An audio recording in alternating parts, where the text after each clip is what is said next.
കേരളത്തിലെ 5 MLA-മാർ NDA-യിലേക്ക് അവകാശവാദവുമായി HAM.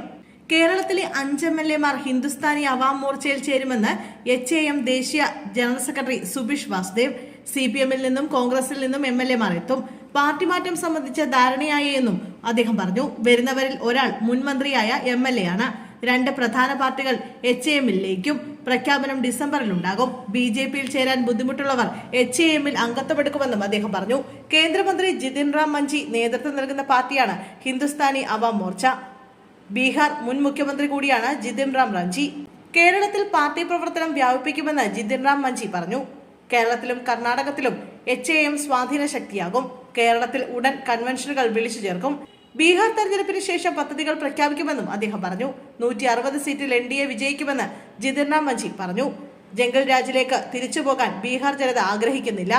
NDA സർക്കാരിന്റെ ക്ഷേമ പദ്ധതികൾ വോട്ടായി മാറും. തേജസ്വിയുടേത് വ്യാജ വാഗ്ദാനങ്ങൾ മാത്രമെന്നും അദ്ദേഹം പറഞ്ഞു. അതേസമയം കേരളത്തിലെ MLA-മാർ BJP-ക്ക് ഒപ്പം പോകുമെന്ന് നേരത്തെ തന്നെ വാർത്തകൾ വന്നിരുന്നു. കേരളത്തിലെ 3 സിറ്റിംഗ് MLA-മാർ BJP-ക്കൊപ്പം സഹകരിക്കാൻ തയ്യാറാണെന്നറിയിച്ച് തന്നെ സമീപിച്ചിരുന്നുവെന്ന് മേജർ രവി ഇതിനു മുമ്പ് പറഞ്ഞിരുന്നു.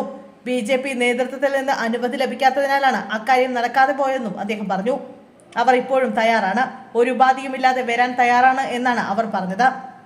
സ്വന്തം പാർട്ടിയിൽ അവർ തൃപ്തരല്ലെന്നും മേജർ രവി പറഞ്ഞു. പിന്നാലെയാണ് ഇപ്പോൾ 5 MLA-മാർ NDA-ക്കൊപ്പം ചേരുമെന്ന വാർത്തയും പുറത്തു വരുന്നത്.